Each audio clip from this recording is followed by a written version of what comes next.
Praise the Lord. प्रभु के नाम की स्तुति हो। आज यहाँ पर आए हुए सबको एक और बार यीशु मसीह के नाम में हम सलाम कहते हैं और स्वागत करते हैं। अगर आप पहली बार आए हैं तो आपका हाथ जरा दिखाइए, हम देखना चाहेंगे प्लीज। बाकी लोग तालियों के साथ इनका स्वागत करें। हमारे बीच में आए हुए सबका हम स्वागत करते हैं। अगर आप दूसरी बार आए, तीसरी बार आए, कुछ समय से हमारे साथ आ रहे हैं, जरूर हमारे संपर्क में आना। हम आपके साथ संपर्क में रहना चाहेंगे। आइए प्रभु के वचन का ऐलान करें। आशा रखता हूं कि आप लोग इस आराधना के दरमियान प्रभु के स्पर्श को महसूस करना आरंभ किए होंगे। मैं चाहता हूं कि आज थोड़ा समय और हम आराधना में बिताएंगे, लेकिन अभी नहीं, वचन की सेवकाई के बाद। तो इसलिए अपने मनों को तैयार करें। हम जो गीत गा रहे थे आज कि यीशु नाम की घोषणा करते हैं हम हमारे हर जीवन के हर परिस्थिति के ऊपर। तो इस संदेश के अंत में हम वो घोषणा करेंगे, एक और बार करेंगे। लेकिन तब तक हम वचन के लिए अपने आप को तैयार करें। कहे, ये मेरा बाइबल है, ये प्रभु का प्रेरित वचन है, ये जीवित है, ये प्रबल है, ये चोखे दाढ़ से काटता है, गहराई तक छेदता है, मेरी भावनाओं को परखता है, मेरे विचारों को जांचता है। ये उपदेश के लिए, समझाने के लिए, सुधारने के लिए, शिक्षा के लिए लाभदायक है। ये मेरे वार का हथियार है, मेरे बचाव का रहस्य, मेरे पांव के लिए दीपक है, मेरी राह के लिए उजाला है। इसने दिखाया मैं क्या था, याद कराता है मैं क्या, ये बताता है कि मैं क्या बनूंगा। मैं इसकी ताजगी के लिए तत्पर हूँ, मैं इसके छुटकारे के लिए बेताब हूँ, मैं इसे सुनने के लिए तैयार हूँ। हमारा खुदाबंद हमेशा हमेशा हमेशा हमेशा महिमा पाए, फजल और इत्मीनान हम पाए। आमीन। एक बार मीना आंटी हमारे बीच में बहुत समय के बाद आई है, बहुत खुशी हुई। प्रभु ने आपको जो भी तंदुरुस्ती और ताकत दी है उसके लिए हम प्रभु को धन्यवाद देना चाहते हैं। वैसे ही आपको पूर्ण रूप से वो शंका करे, ऐसा हमारी प्रार्थना है। विराज और जैसन, आपका एक और बार स्वागत है पोरबंदर से।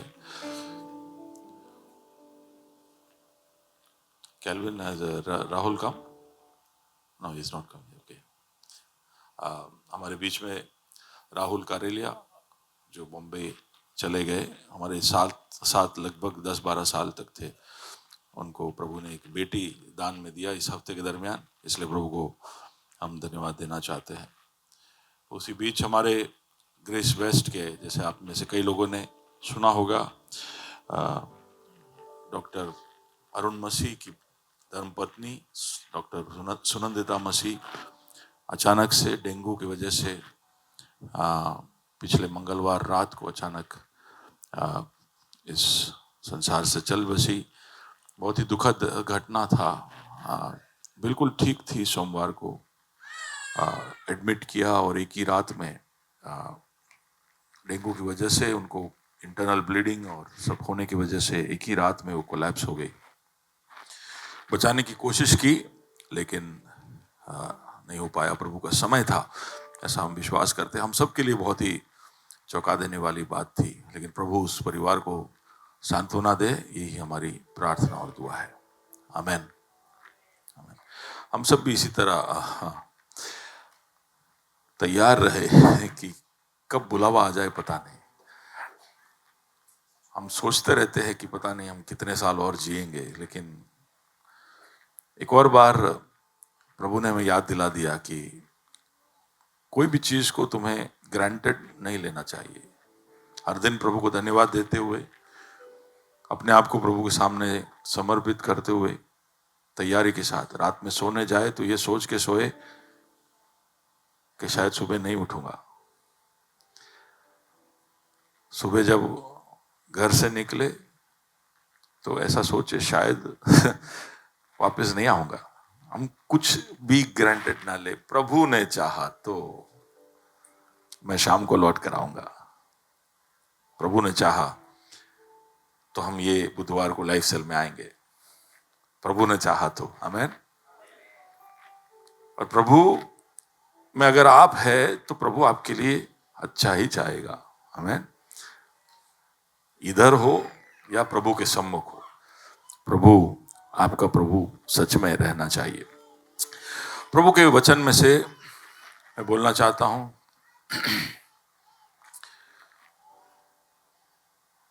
पिछले हफ्ते मैंने एक दृष्टांत रखा था आपके सामने, उसी में से मैं बोलना चाहूंगा। मत्ती रचित सुसमाचार उसका 22वां अध्याय, खाली उसकी शुरुआत को जल्दी से बोलकर मैं आगे बढ़ना चाहूंगा। ये पैशन वीक की घटना है।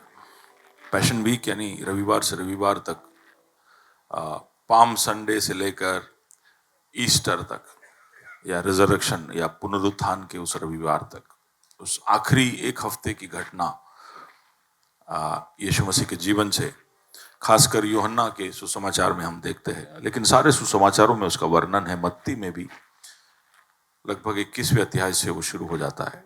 तो हमने वहां पर देखा कि किस तरह से यीशु एक दृष्टांत वहां पर बताता है, एक बहुत बड़े विवाह के समारोह के विषय में।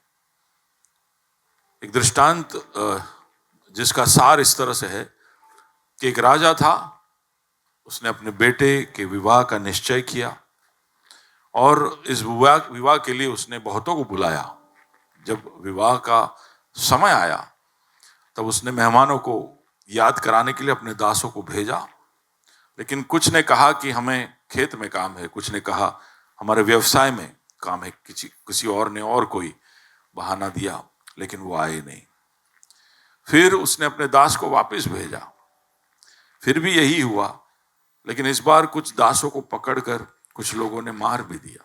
और फिर वो राजा जो है किस तरह से क्रोधित हो जाता है और उनके शहरों को नाश कर देता है। और बाद में वो अपने दासों को कहता है कि जाओ, गलियों में जाओ, जितने भी लोग हैं, भले हो या बुरे हो, उन सबको इस समारोह में बुलाओ। और बहुत सारे लोग आ जाते हैं, पूरा विवाह का समारोह भर जाता है। फिर राजा अपने मेहमानों से मिलने आता है, तब वहां पर एक व्यक्ति को देखता है जिसने विवाह का वस्त्र नहीं पहना था।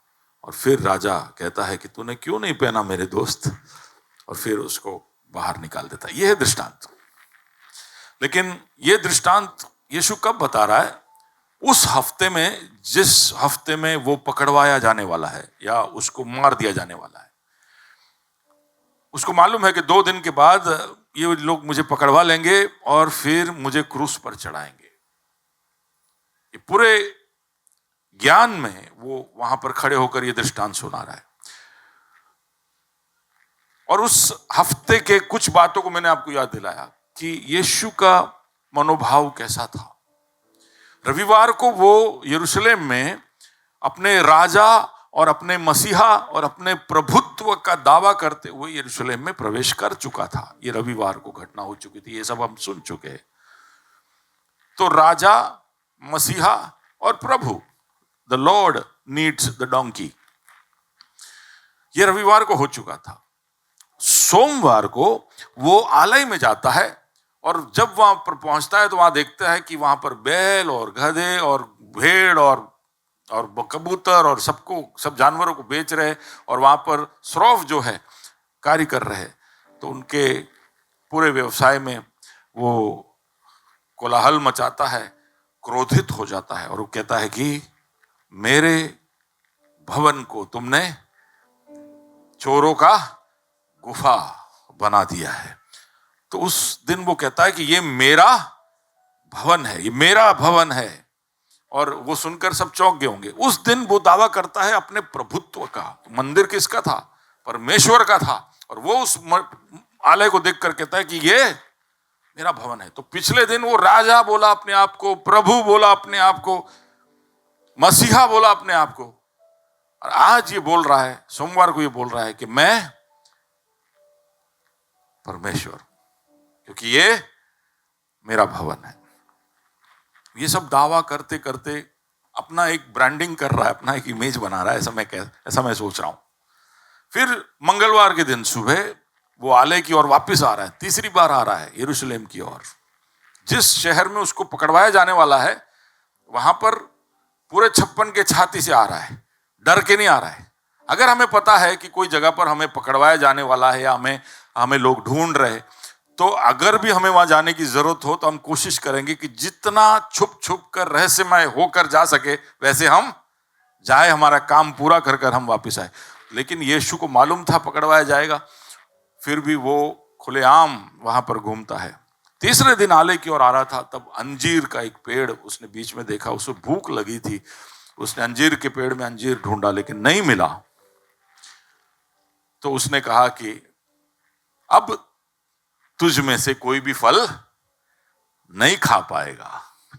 और वहां पर लिखा है कि तुरंत ही अंजीर का पेड़ जो है वो सूख गया। और मैंने पिछले हफ्ते एक सवाल पूछा था कि ऐसा तो क्या हो सकता है जिससे पेड़ खड़े खड़े सूख जाए? क्या जवाब था? बिजली गिरे तो ऐसा हो सकता है कि खड़े खड़े कोई हरा भरा पेड़ सूख जाए। मैं वापस उसके बारे में सोच रहा था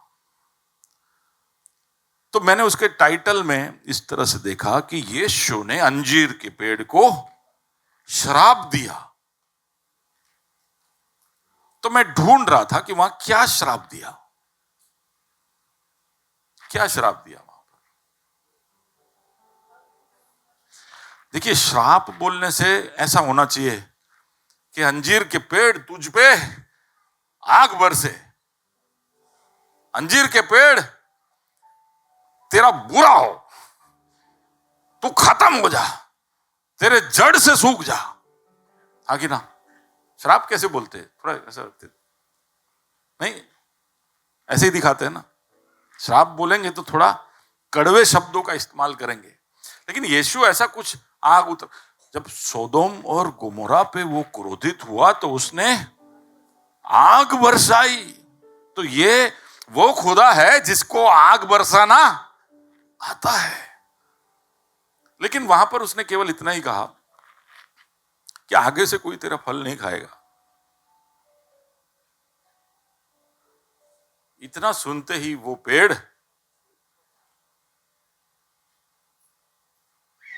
और मैं सोच रहा था, प्रभु तू कितनी बार मेरी मुलाकात लेने आया होगा, कितनी बार ऐसा हुआ होगा कि यीशु मेरे पास आया होगा और मेरी परिस्थिति को देखकर निराश हुआ होगा, हताश हुआ होगा। वो माली जो है जब वाटिका में आता है, सॉरी माली नहीं, मालिक स्वामी जब वाटिका में आता है तो वहां लिखा है कि वो अंजीर के पेड़ में फल ढूंढ रहा था, लेकिन फल नहीं मिला तो उसने कहा काट दो इसको। तो माली बीच में आके बोलता है, स्वामी एक और साल दे दो, मैं इसको खोदूंगा, मैं इसमें खाद डालूंगा और अगले साल इसमें फल होगा। अगर अगले साल फल नहीं हुआ तो इसको काट देना। यानी स्वामी और माली दोनों चाहते हैं, स्वामी और यहां पे मैं हूं माली, लेकिन दृष्टांत में यीशु है माली, ठीक है। ग्रेस कैंपस, सेंट्रल कैंपस का माली तो आप बुला सकते हो, पास्टर माली साहब केम छो, सब बोल सकते हो। थोड़ा थोड़ा माली का काम करता हूं मैं, ओके। खुदा और माली दोनों चाहता है कि फल हो और वो फल ढूंढता है। मसीह हमारे पास कितनी बार आता है फल ढूंढता हुआ और कई बार निराश हो जाता होगा। कितनों को लगता है कि मसीह मेरे पास आया और निराश जरूर हुआ है कि मैं खरा नहीं उतरा, जैसा वो चाहता था वैसा मैं नहीं था। और तब मैं सोच रहा था, एक और बार मैंने तहे दिल से प्रभु को धन्यवाद दिया और कहा कि प्रभु बहुत बहुत धन्यवाद कि उस समय जब तू मुझे देखकर निराश हुआ तो निराशा का एक शब्द भी तू बोला नहीं। अब समझे मेरी बात को? जब अपने लोगों से निराश हो जाते हैं, अपने साथ के लोग, अपने दोस्त के लोग, दोस्त हो या अपने साथ काम करने वाले चर्च के ही लोग, और वो जब हमें निराश करते हैं तो हम बोलते हैं काम नो नहीं, कैसा आदमी है, इससे कुछ होगा नहीं। हम माँ बाप बोल देते हैं बच्चों को, पर तू एकदम निकम्मा है। हमारे पड़ोसी थे ऊपर, रोज सुबह यही नालायक चिल्लाते थे बच्चे पे, सुनते नहीं थे बच्चे, लेकिन आज वो बड़े लायक हो गए, वो अलग बात है। लेकिन हम हमारे बच्चों को भी ऐसे शब्द बोल देते हैं, गुस्से में, क्रोध में, निराशा में। और मैं सोच रहा था कि निराशा का एक शब्द उसने अंजीर के पेड़ को बोल दिया कि अब तेरे में से पेड़ कोई भी फल खाएगा नहीं, तो उसके अंदर से जान निकल गया।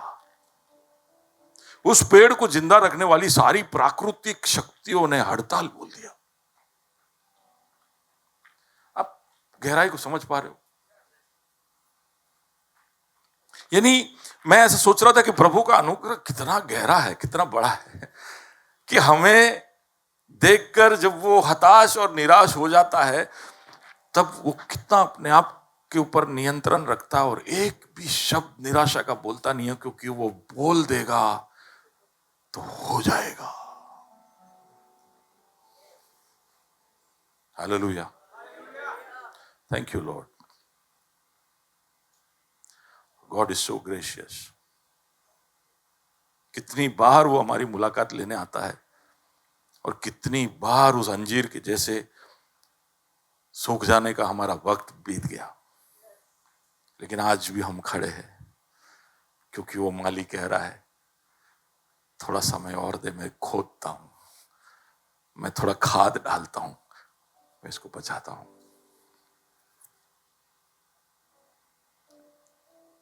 ऐसा कर कर सारे लोगों के सामने उसने सिद्ध कर दिया कि वो सृष्टिकर्ता और न्यायाधीश है।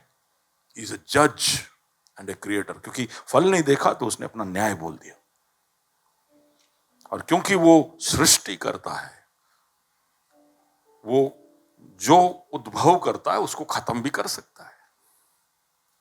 तो देखिए, सोमवार से मंगलवार, रविवार से मंगलवार तक क्या क्या उसने यरूशलेम में प्रकट कर दिया कि वो राजा है, वो मसीहा है, वो प्रभु है, वो खुदा है, वो सृष्टि करता है, वो हम सबका न्यायाधीश है।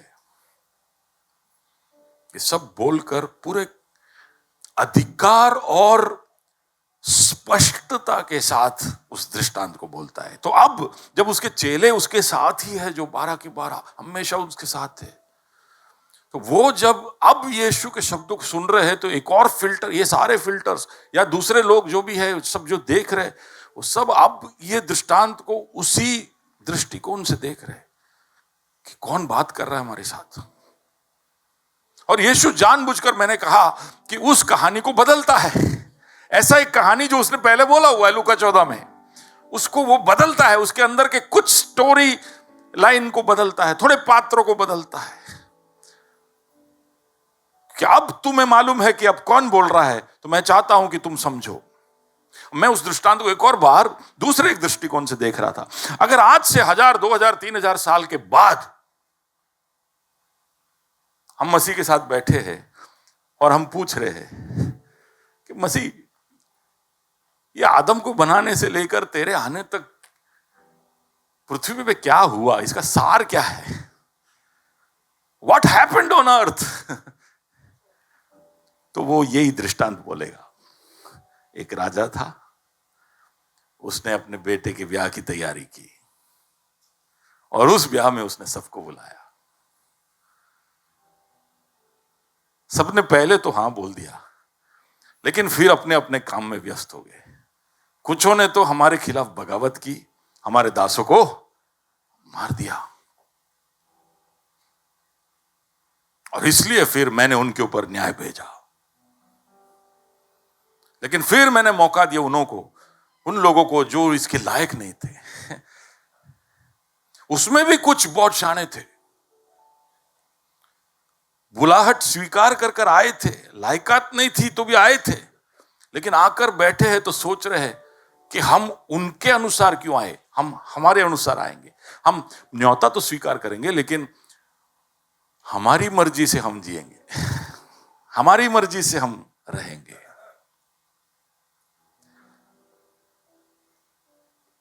उन लोगों को मैंने निकाल दिया। अब आप लोग सब बच्चे हो, आप हो मेरे साथ। ये जो दृष्टांत है वो मानव इतिहास का सार है। अगर बाद में समरी बोलना हो तो ये दृष्टांत बोले तो हो जाएगा। इसमें पुराना नियम आ गया, नया नियम आ गया, यीशु आ गया, कलीसिया आ गया, कलीसिया के अंदर के वो भेदी भी आ गए। हमें सोचना है कि हम इधर कहां हैं। उस दृष्टांत को और ज्यादा इंपॉर्टेंट करने के लिए वो पात्रों को बदलता है। तो एक रईस इंसान था, उसकी जगह राजा को रखता है, ताकि तुम्हें पता चले कि भाई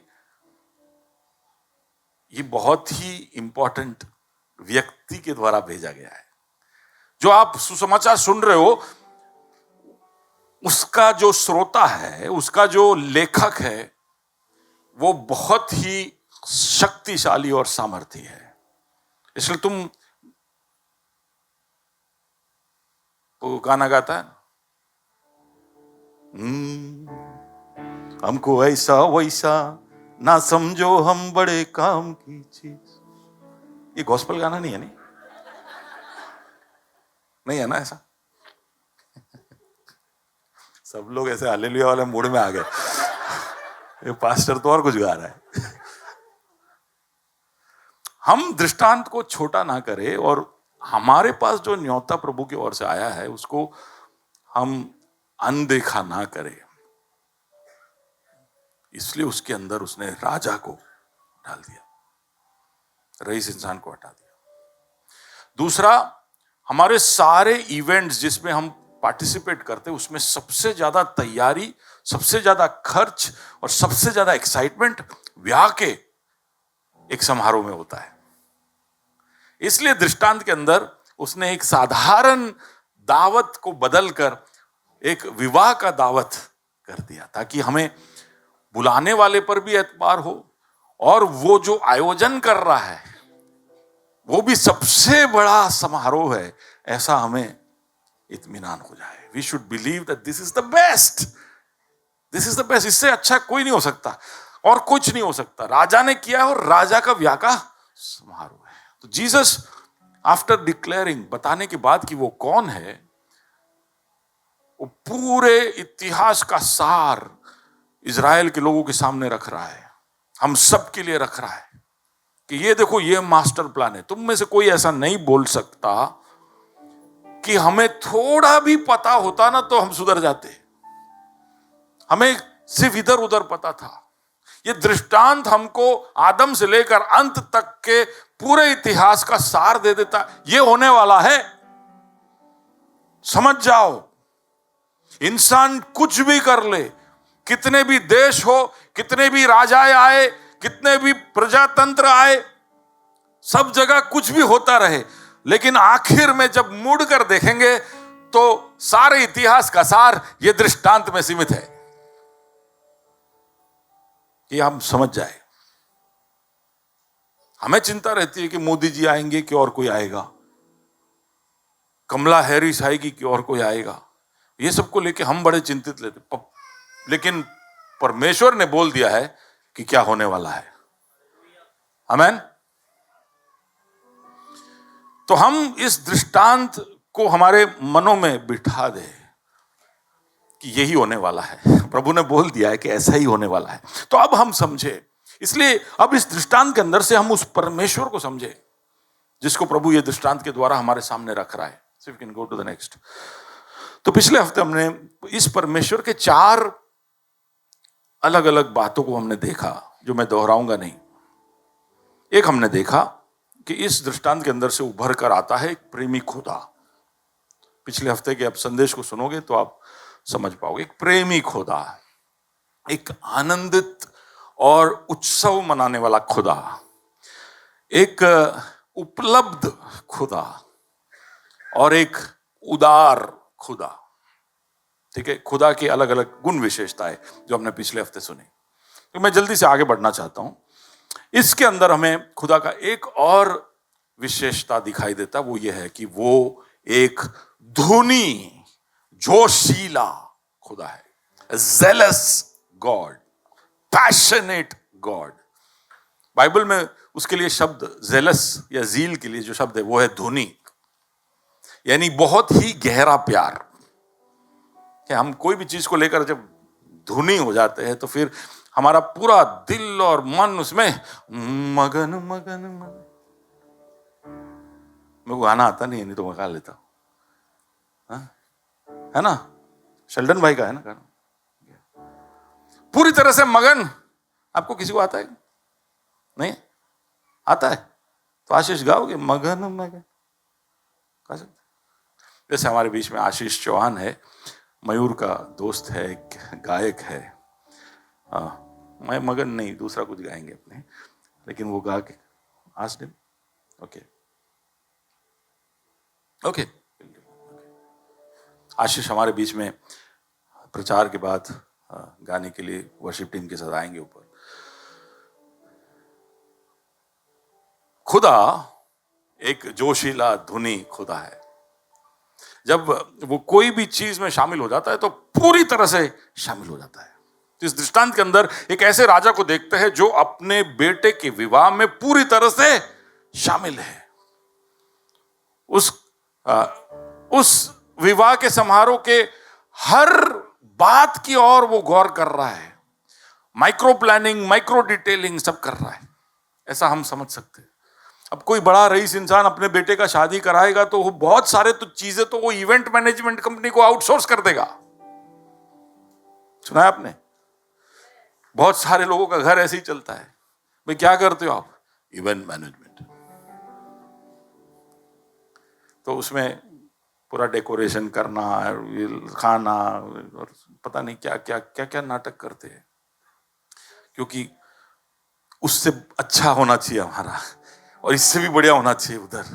तो ये सबको, लेकिन प्रभु अपने बेटे के ब्याह में वो खुद इवेंट मैनेजर है, वो खुद उस ब्याह में शामिल है। तो उस दृष्टांत के अंदर से हमें दिखाई देता है कि वो अपने दासों को हर चीज का, यानी उसने न्योता लिस्ट बना दिया, सबको भेजा, फिर उनका फॉलोअप कर रहा है, फिर उनके पीछे जा रहा है, फिर यहाँ पर शादी की तैयारियां कर रहा है, वो खुद उसमें शामिल है, ऐसा दिखाई देता। अब इससे ज्यादा दृष्टांत के अंदर यीशु डिटेलिंग नहीं कर सकता था, लेकिन हम समझ सकते कि हमारा खुदा इस इतिहास में और हमारे जीवनों में बहुत ही धुनी होकर शामिल है। बहुत सारे धर्मों में ईश्वर का जो चित्रीकरण है या प्रकाशन है वो ऐसा दिखाया जैसे कि ईश्वर कहीं दूर, बहुत दूर बैठे हुए और अंगूर खा रहे, या ऐसा समझ में आता है कि ईश्वर पृथ्वी की ओर ऐसे बीच बीच में झलक मारता है, फिर ऐसा बैठता है, जे करो ये करो।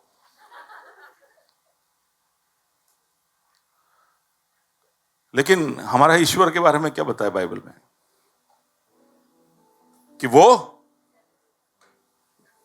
धुनी है और वो इन्वॉल्व है।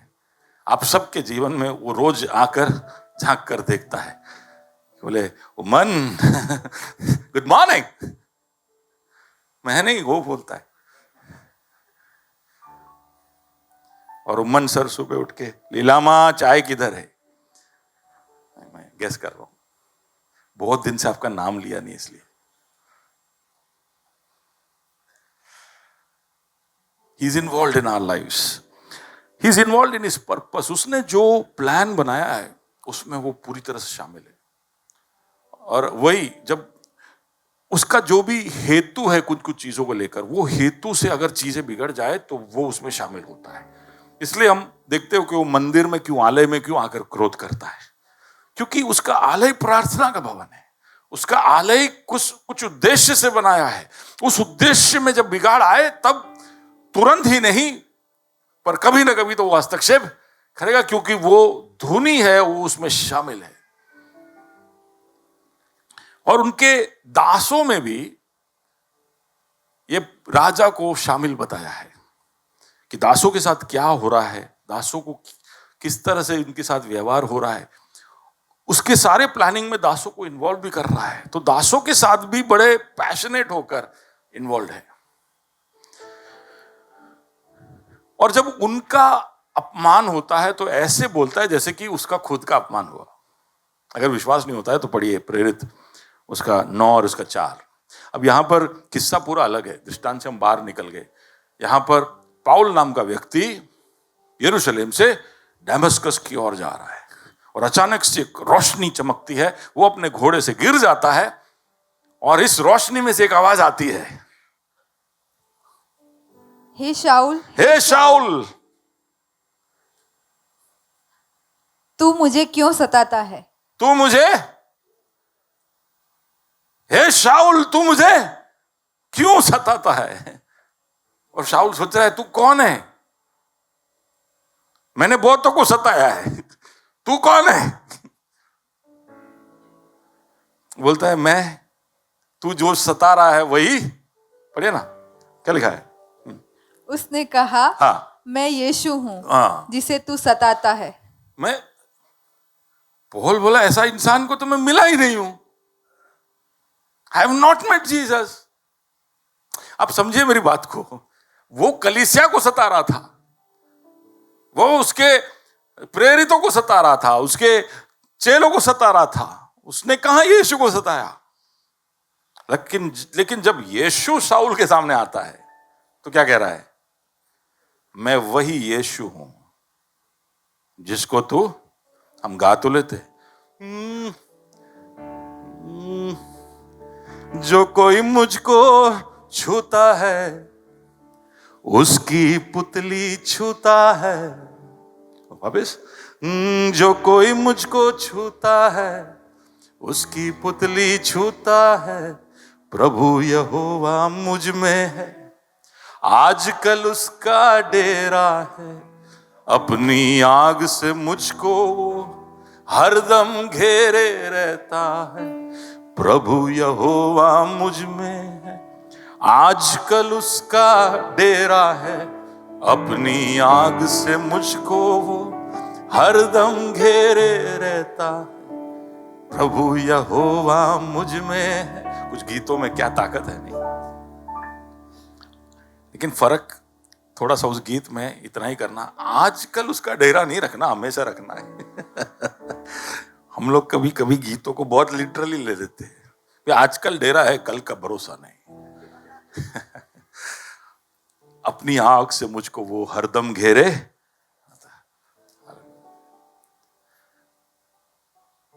वो इतना धुनी है, इतना हमारे जीवनों में इन्वॉल्व है, तो इसलिए हमें बड़ा हिम्मत रखना चाहिए। अगर हम जो डर जाते हैं ना कि कोई मेरे पे तंत्र कर रहा है, कोई मुझे ये कर रहा है, कोई नहीं डरने का, क्योंकि जो तुम्हें छूता है वो यीशु को छू रहा है। नहीं विश्वास है, नहीं भरोसा है। उनको भरोसा नहीं होगा जिनको ये भरोसा नहीं है कि यीशु का डेरा मुझ में। अगर आपको भरोसा है कि यीशु का डेरा मुझ में, यीशु मुझ में रहता है, तो फिर जो मुझे छूता है वो यीशु को छूता है। मैंने इसलिए प्रेमी खुदा के बारे में पहले बताया।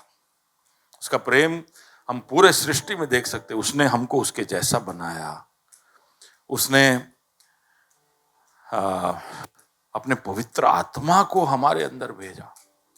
मैंने याद कराया कि कब हम किसी के घर पे जाके रह लेते हैं, तभी जब हम उस व्यक्ति के साथ एक घनिष्ठ रिश्ते में है, तभी हम रह सकते हैं। तो अगर प्रभु का डेरा हम में है, प्रभु का डेरा हम में है, तो उसका मतलब है कि प्रभु हमसे प्यार करता है, हम में पूरी तरह से शामिल है। तो he takes their insult as his own. वो बड़ा धुनी है। उसने जितने भी वादे किए हैं वो पूरा करने के लिए। I just want to read those verses, declare it here, कि आपके ऊपर कोई भी प्रभु ने वादे किए होंगे या आपने प्रभु से वादे क्लेम किए होंगे, तो उन वादों को पूरा करने के लिए प्रभु बड़ा धुनी है, वो पूरा करके रहेगा। आमेन। अगर यीशु से आपने वादों को पाया है तो आप समझ लेना कि ये पूरा होगा ही. He is very zealous regarding his promises. उसने वादा किया इसलिए वो पूरा करेगा. आइज़िया 9:7 तो उसमें यीशु मसीह का भविष्यवाणी है, लेकिन वहां पर भी आप देखिए उसके अंत में क्या लिखा है, पढ़िए.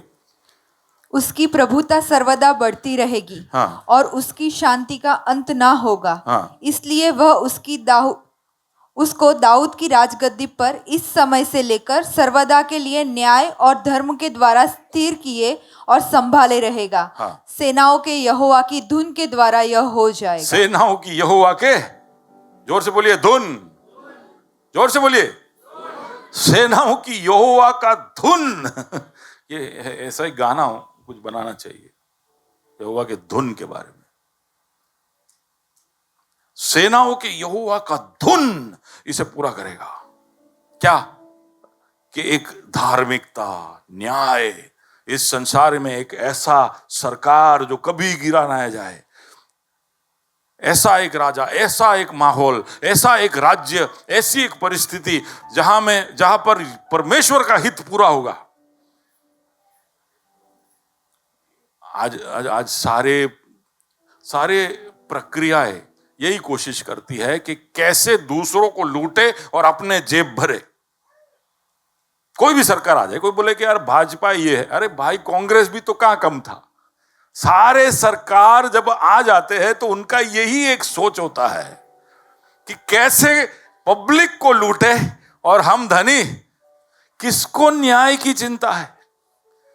किसको यह चिंता है कि आपको न्याय मिले या आपके आंसू रुके? किसी को नहीं चिंता है. हमको भी कहा है, हमको भी ऐसे ही बना दिया है. हम भी जब दूर दूर की खबरें सुनते हैं तो कितने जल्दी से पेपर શું થયું? ત્યાં कहीं नहीं, कहीं 5 मर्डर था. और कितने आसानी से बोल देते जैसे कि 50 पैसे का सिक्का पॉकेट से गिर गया.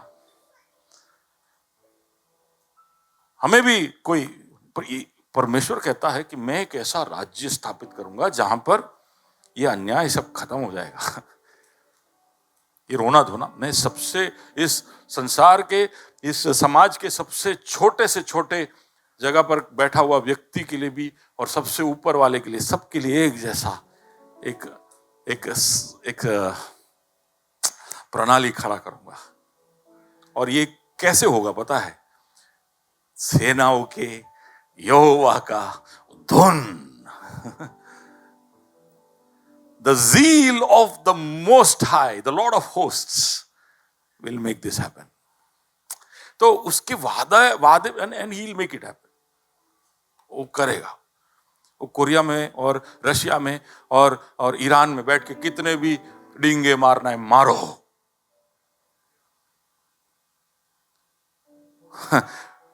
पूरा तो किसका हित होगा? Okay, will come back to that.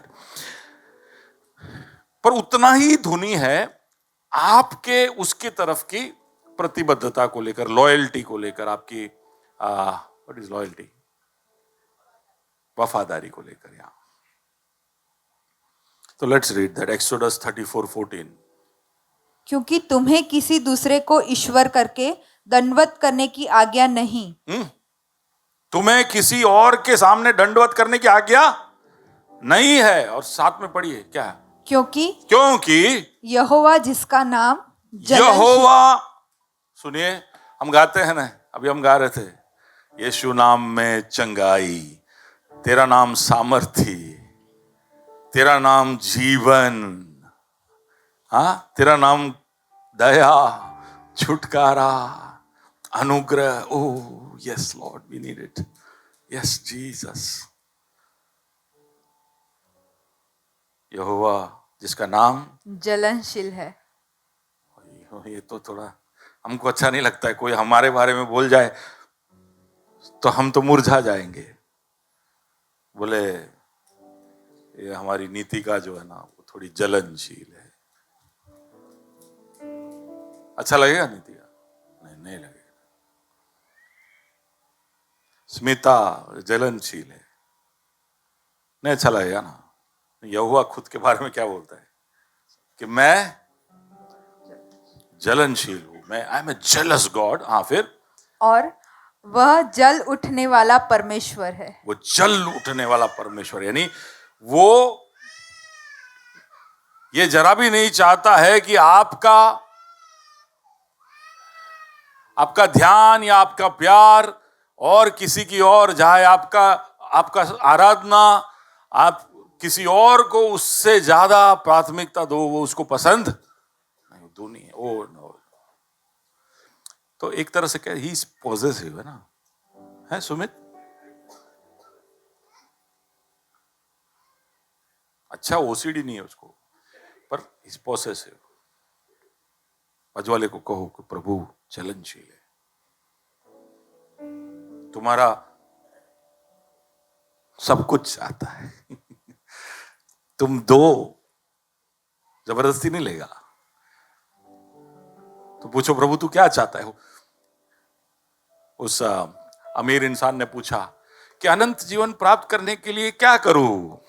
प्रभु बद्दू करूं, ऊपर से सब छोड़ देना पड़ेगा, तेरा सब कुछ बेच दे और गरीबों में बांट दे और मेरे पीछे हो ले।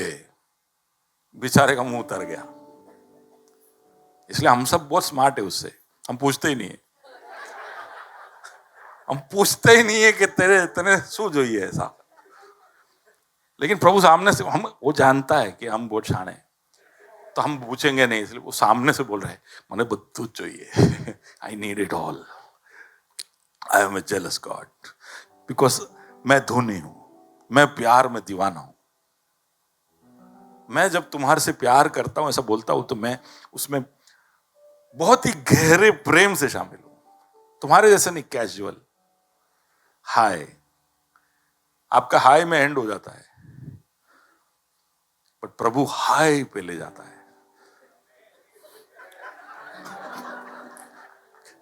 चलेगा, चलो नेक्स्ट, लेट्स गो। आराधना करने का है। अगला जो प्रभु का एक विशेषता इस दृष्टांत से बाहर आता है, वो है कि he is a very considerate God. उसका मतलब कि वो एक कृपालु दयालु परमेश्वर है, एकोमोडेट करने वाला, एडजस्ट करने वाला परमेश्वर। वो करता है बहुत कुछ, वो अपने धीरज में वो हम कहते हैं ना कि जहर पी लिया है ना, हमने निगल लिया, बहुत सब हमने रख लिया अंदर, है ना। Is very very gracious and considerate God. तो इसलिए हम देखते हैं कि वहां पर उस दृष्टांत के अंदर कि जाओ उस बाहर गलियों में जाओ और भले और बुरे सबको समारोह में लेके आओ, भले और बुरे। तो बुरे क्यों? वो इसलिए कि वो सबको चाहता है। जिनके ज्यादा बच्चे वो समझ पाएंगे कि एक आध तो निकलता है ना फूटा हुआ थोड़ा, जिसको एक दो है उसको पता ही नहीं। मेरे विजय जैसे लोगों को पता है कि फॉल्टी पीस कौन सा है।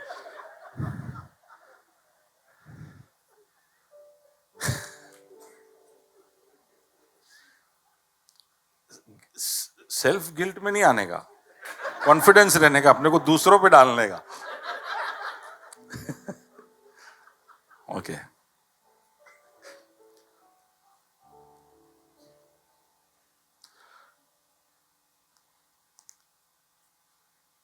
बच्चा कैसा भी होगा, माँ बाप का प्रतिक्रिया उसके लिए प्यार से भरा हुआ ही होगा, और वो हमेशा उसको चांस देना चाहेगा। उसका बेटा कैसा भी हो, उसको मालूम है झूठ बोल रहा है, उसको मालूम है। जिल्लू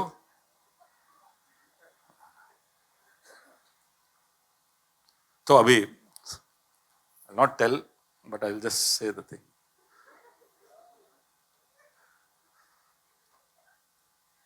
जैसे मैंने पूछा क्या कर रहे हो बेटा, तो उसने एक जवाब दिया, मैं ये कर रहा हूं, बड़े कॉन्फिडेंस के साथ, ऐसे आंखों में देख के मैं ये कर रही। उसका कॉन्फिडेंस में मेरे को शक हो गया। तो मैंने कहा बेटा इसी तरह से चोरी पकड़ा जाता है।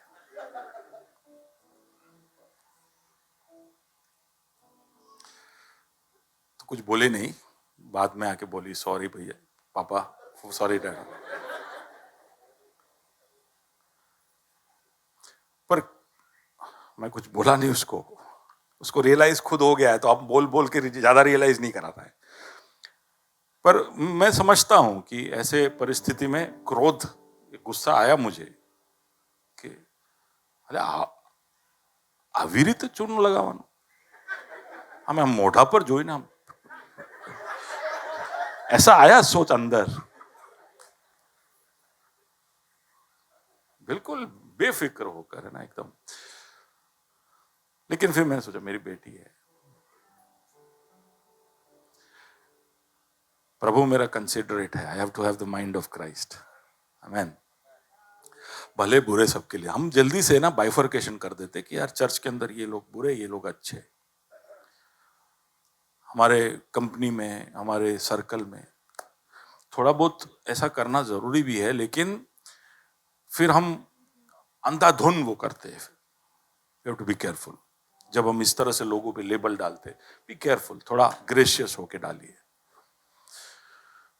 भले बुरे सबको उसने शामिल किया।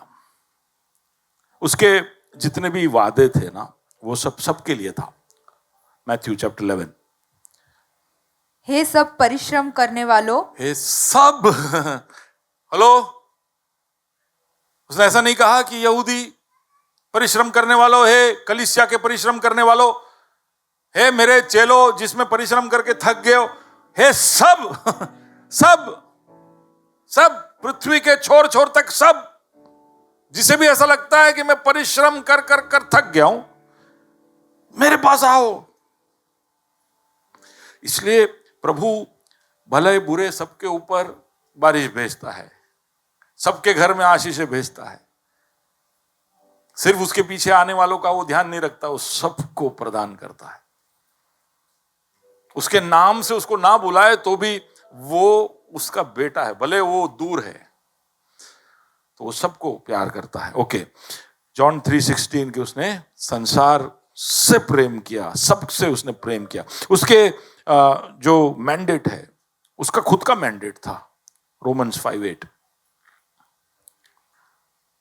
परंतु परमेश्वर हम पर अपने प्रेम की भलाई इस रीति से प्रकट करता है कि जब हम पापी ही थे, हाँ, तब मसीह हमारे लिए मरा। तब मसीह हमारे लिए मरा। हम सुधरे बाद में नहीं। संसार का बॉस बोलेगा, आप जाओगे साहब थोड़ा प्रमोशन, थोड़ा ग्रेस, अप्रेजल आवा दो, प्रमोशन, तुम्हारा परफॉर्मेंस जो लेवा दो, है ना, है कि नहीं?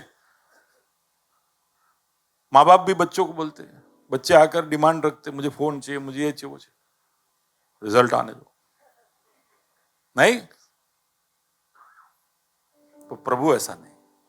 हम पापी ही थे, तब वो मरा। अभी तो हमने सोचा भी नहीं था कि सुधरवू छे, पर उसका प्रेम इतना बड़ा है। When we were yet sinners, और उसमें भले बुरे सब, और हमें कौन है? तो ये जो रिच रूलर, जवान आदमी यीशु के पीछे आकर बोलता है, हे भले गुड टीचर, है ना, हे भले शिक्षक, भले रबी। तो यीशु उससे पूछा है, तूने मुझे भला क्यों कहा? Why did you call me good? केवल ओनली गॉड इज गुड। तो हम बोलते हैं यहां पे भले लोग, बुरे लोग, प्रभु कहता है only God is good. Good का परिभाषा में फिर बाकी सब जो है वो रिलेटिव है, कि हाँ हम में से कुछ कम बुरे हैं और कुछ ज्यादा बुरे हैं, लेकिन भला कोई नहीं, भला सिर्फ परमेश्वर है। दूसरा पत्रस 3:9। प्रभु अपनी प्रतिज्ञा के विषय में देर नहीं करता, जैसी देर कुछ लोग समझते हैं, पर तुम्हारे विषय में धीरज धरता है और नहीं चाहता कि कोई नष्ट हो, वरन यह कि सबको मन फिराव का अवसर मिले। तो कल ही फ्यूनरल के बाद मैं बात कर रहा था किसी से, तो उन्होंने कहा कि यीशु मसीह आने का समय आ गया क्या? मैं बोला मेरे को तो बताया नहीं अभी उन्होंने। सर ऐसा है, मेरे को बताते होते तो बता दे, पर हाँ लग तो ऐसा रहा है कि बहुत, तो ये साल में होगा। इतना इतना स्पेसिफिक मत पूछो मेरे को, पर लग रहा है 5-10 साल के अंदर हो सकता है, ऐसा लग रहा है। ये तो मेरे को 20 साल पहले भी लग रहा था, लेकिन अब थोड़ा ज्यादा लग रहा है। तब कम लग रहा था कि यीशु का आने का समय। तो उसने बोला कि मैं भी सालों सुन रहा हूं, आ रहे आ रहे आ रहे, आ क्यों नहीं रहे। फिर ये कलकत्ता जैसे घटनाएं नहीं होगी, है ना, सब व्यवस्था स्थापित हो जाए, क्यों यीशु लौट के नहीं आता है, क्यों वो हस्तक्षेप नहीं करता है, उसका उत्तर अभी आपने पढ़ा, वापिस पढ़ते। प्रभु अपनी प्रतिज्ञा के विषय में देर नहीं करता है वो। हाँ, जैसी देर कुछ लोग समझते हैं, पर तुम्हारे विषय में धीरज धरता है और नहीं चाहता कि कोई नष्ट हो। वो नहीं चाहता है कि कोई भी नष्ट हो, इसलिए वो देरी करता है। तो रुक रहा है कि थोड़े और लोग आ जाए, थोड़ा और, ये थोड़ा अभी मुड़ रहा है, ये अभी 20 डिग्री मुड़ा है, ये कोई 30 मुड़ा है, पता नहीं आप कितने डिग्री मुड़ के यहां पे खड़े हो, पर प्रभु चाहता है कि हम सब मुड़कर उसकी तरफ आए। इसलिए क्योंकि एक बार वो आ जाएगा तो जो भी डिग्री पे मुड़े वहीं पे हम फ्रीज हो जाएंगे, फिर आप हिल नहीं पाएंगे। वो रूडी के बैडमिंटन जैसा, और मैं और रुएल बैडमिंटन खेल रहे थे, तो रुएल का बैडमिंटन का पोस्ट कैसा पता है, वो रिटर्न आता है तो फिर वो वहीं फ्रीज हो जाता है, मेरे पास आ जाता है वापस, फिर अगला आता है, फिर वो देखता है किधर है। या अगर वो ऐसे ऐसे भी जाता है तो फिर वहीं खड़ा हो जाता है, फ्रीज हो जाता है। तो कुछ ऐसा हो जाएगा, यीशु अगर लौट के आया तो हमारा जो भी पोजीशन है वहां पे हम फ्रीज, फिर कुछ नहीं बदल पाएंगे।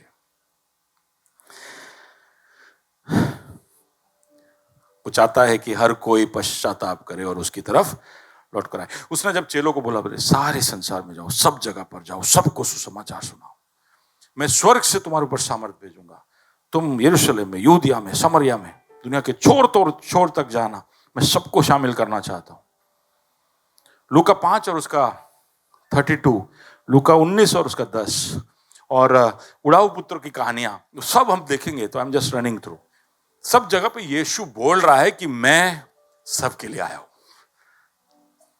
हमें से कुछ लोग जो सोचते हैं कि यीशु पर हमारा पूरा पूरा हक है, या हम ही बचेंगे, ऐसा सब, हम जो भले हैं हम बच जाएंगे, संसार के फलाना लोग नहीं बच पाएंगे, ऐसा कोई भी तरह का पूर्व धारणा में हमें आने की जरूरत नहीं है। प्रभु सबको बचाना चाहता है, इज वेरी कंसिडर। यहां पर भी अगर कोई बैठा ऐसा सोच रहा है कि देखो ये यहाँ पर लोग जो बैठे वो मुझे जानते नहीं, मुझे जानते होते तो मुझे सुसमाचार सुनाते नहीं, या मुझसे ऐसी बातें करते नहीं, मैं कभी भी बच नहीं सकता, मेरे काम ऐसे, मेरे करतूत ऐसे, मेरे सोच ऐसे, प्रभु मुझसे प्यार नहीं करेगा, तो ऐसा सोचने की जरूरत नहीं है, क्योंकि प्रभु सबसे प्यार करते। अगर आप जिंदा हो तो उसका मतलब है कि उसने आपको मौका दिया है, वो चाहता है कि आप मुड़कर आओ। अरे भैया, मैं पर कितनी बार आ चुका हूं, कई बार आकर निर्णय लेकर चला जाता हूं, गायब हो जाता हूं, फिर मैं लौट कर आता हूं, तो क्या प्रभु मुझसे प्यार करेगा? हाँ, आप जिंदा हो तो वो प्यार करता है, वो चाहता है कि आप लौट कर आओ।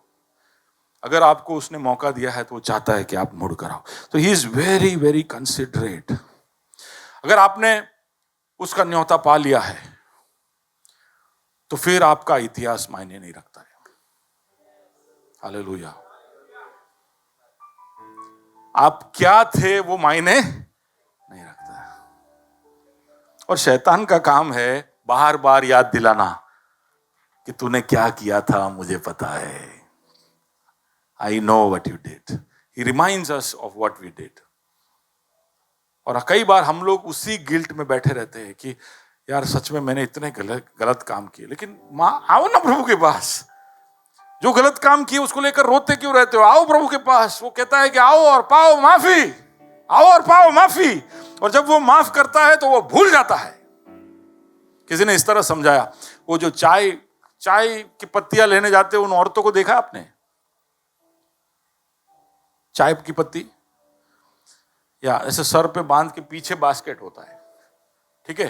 तो वो लोग ऐसे चाय जब लेते, पत्तियां तोड़ रहे होते, तो ऐसे ऐसे तोड़ के ऐसे ऐसे डालते, पत्तियां पीछे वाले। बोले हमारे जो पाप है ना, जब हम प्रभु के पास ले जाते हैं तो प्रभु ऐसे ही अपने पीठ के पीछे एक बास्केट है, उसमें डाल देता है। आप में से कोई है जो बोलता है कि मुझे मेरा पीठ मुझे बराबर दिख रहा है? आप समझ पा रहे हो मैं क्या कह रहा हूं? वो कहता है कि मैं तुम्हारे पापों को और तुम्हारे खताओं को जैसे पूरब पश्चिम से दूर है, जितना स्वर्ग पाताल से दूर है, उतना दूर वो सब चीजों को कर दे। उसका मतलब है कि वो याद ही नहीं करता है, उसने अपने पीठ के पीछे डाल दिया। अब वो कभी भी और जब भी प्रभु मुड़ेगा तो बास्केट उसके पीछे ही होगा। अब समझ पा रहे हो? आप भूल ना जाओ, इसके लिए आसान, आप कोई मत सोचना हाइला अपना देव बास्केट लेने फरे नहीं नहीं, आप समझो, इसलिए बता रहा हूं कि वो आपके पाप को माफ करता और फिर कभी उसको याद नहीं करता है। Is a very considerate God. अगर उसने आपको बुला लिया है तो आपको आपके भूतकाल में फंसे रहने की जरूरत नहीं है। आगे बढ़ो, लुक फॉरवर्ड। और जब वो आपको बुलाता है तो वहां से निकलकर आपको जहां भी बुला रहा है वहां खड़े रहने की योग्यता के साथ बुलाता है। अगर उसने आपको बुलाया है तो आपको फिर सोचने की जरूरत नहीं है कि मैं कैसे आऊं, मैं क्या करूं, मैं कैसे खड़े रहूं। आपको उसने बुलाया है तो उसके साथ जुड़ी हुई सारी चीजें वो आपको प्रदान करेगा। Everything will be provided. आपको सिर्फ उसको पूरा करके आना है, कंप्लीट पहन के आना है। तो ये न्योता जब गया, राजा ने भेजा, तो उसने उस विवाह में पहनने के लिए वस्त्र भी साथ में भेजा कि यही पहन के आना। तो हमारे साथ भी ऐसा ही है। अगर उसने हमको बुलाया है तो वो चाहता है कि उसने उस न्योते के साथ जो कुछ भी भेजा है उसको हम अपना ले। आमीन। Okay, let me go ahead. तीसरा बात आज जो मैं बोलना चाहता हूं, यानी एक्चुअली 7वीं बात है कि हमारा खुदा एक सख्त खुदा है, स्ट्रिक्ट एंड स्ट्रिंजेंट गॉड। अब ये चीज, वो जलनशील है तो वो जलाने वाला आग भी है, ये हम भूले ना। और उस दृष्टांत के अंदर उसने क्लियरली दिखा दिया। तो जब उसने न्योता भेजा तो कुछ लोगों ने बोला, बहानेबाजी की, कहा कि हमारा तो आज खेत में काम है, हमारा तो आज व्यवसाय में काम है। दूसरे वाले दृष्टांत में तो मैंने पिछले हफ्ते बताया क्या क्या बोल रहे थे। बोले मैंने जमीन खरीदा है तो मुझे जमीन देखने जाना, मैंने बैल खरीदा है तो उनका प्रयोग करने जाना है, मैंने शादी की है। सब बहानेबाजी। प्रभु थोड़े समय तक आपके बहाने चलाएगा। बाजू वाले से कहो, आज कुछ कहा नहीं, बाजू वाले को कहो कि बहानेबाजी नहीं। आप अब ये भी कहना, अगला जो बोल रहा है, एलन बोल रहा है क्या, तेरे बाजू में कोई बैठ के कुछ बोल रहा है, बोल उसको। बहानेबाजी पास्टर पे चलेगा। अरे बोलो ना, ईश्वर पे नहीं। मैं आपको आके बोलूंगा तो आप मेरे को बहाना सुना दोगे, मैं ओके थैंक यू फाइन, मैं क्या कर सकता हूं। लेकिन प्रभु पीछे से आवाज देगा, विजय विजय तू क्यों मुझे सता रहा है।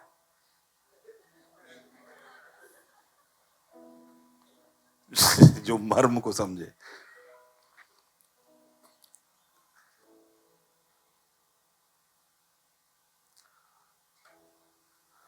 एक समय है जब तक प्रभु बहाने चलाता है। दृष्टांत में लिखा है कि बहाने जिन्होंने भी मारे उनके साथ एक और कोशिश किया, लेकिन वो उसमें भी नहीं माने। ठीक है, जाओ करो अपना व्यवसाय, जाओ करो अपना काम, हमारे हाल पे वो छोड़ देगा। इसलिए मैंने कुछ समय पहले प्रकाशित वाक्य में से एक वचन, let no man steal your crown. दूसरा कोई व्यक्ति तुम्हारा मुकुट लेके चला जाना नहीं चाहिए। Nobody else should take away your crown. तब होगा जब आप बहानेबाजी करोगे। बहाने करने वाले को उसका बॉस जानता है, क्योंकि एक बात समझिए, बॉस वो काम कर चुका है पहले। हम नए नए नौकरी में आए होते तो हमको ऐसे, बॉस को क्या पता चलेगा? बॉस 10 साल रगड़ के बैठा है उधर, उसको मालूम है कौन से ऑफिस में क्या होता है। आप बोलोगे सर वो जो सैमसंग का ऑफिस बहुत बहुत बहुत स्ट्रिक्ट है वो लोग, तो ये तो सैमसंग का पूरा जेडएम से लेके लोकल मैनेजर तक सबको जानता है। आप समझ पा रहे हो मैं क्या कह रहा हूं? हमारा यीशु ऐसा है जो हमारे जैसे ही परिस्थितियों में से गुजरा है। वो भी एक समय में 5 साल का था, एक समय में 12 साल का था, एक समय में 20 साल का था। उसने भी सुधार का काम किया है, उसने भी घर पे मम्मी के बेलन से बचाया अपने आप को। सब हुआ होगा।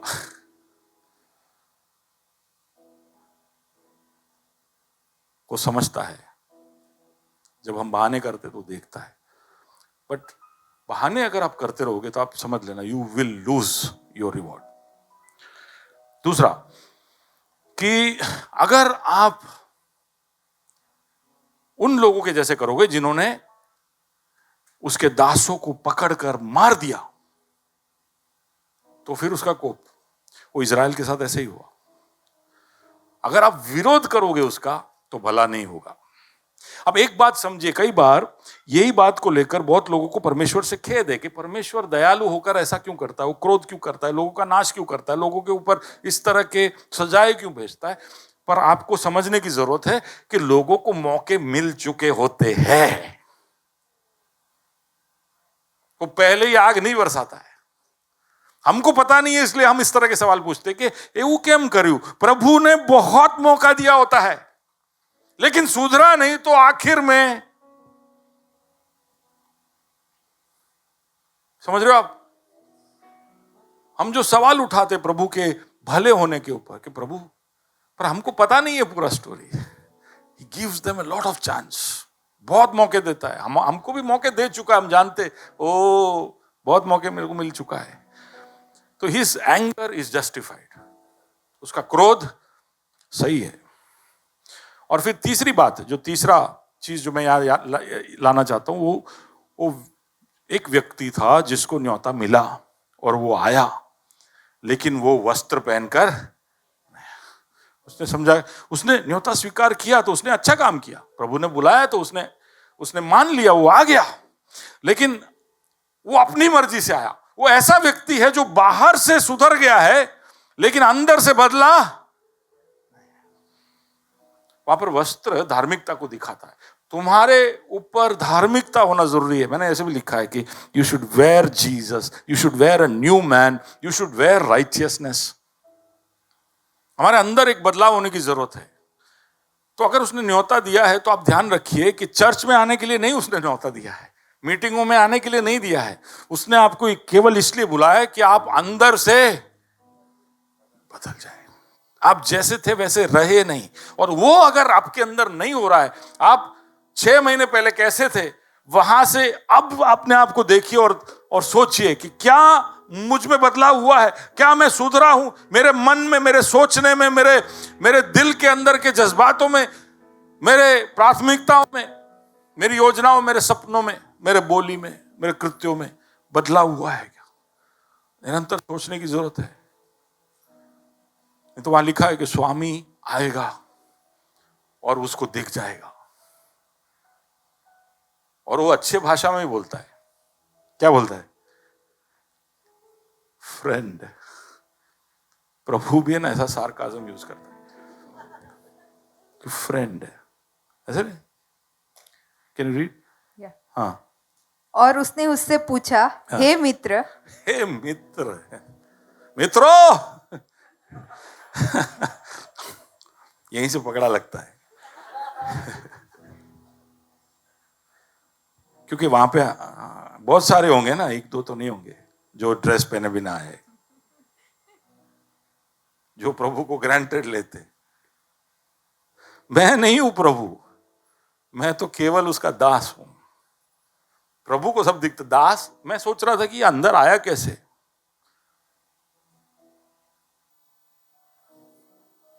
ये आया कैसे अंदर।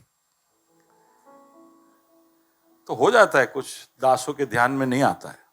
कभी कोई दास इधर उधर नजर घुमा रहा होगा तो ये घुस गया अंदर। कुछ मेंबर, कुछ भेड़ बहुत चालाक होते हैं, आ गया। लेकिन किसकी नजर में आया?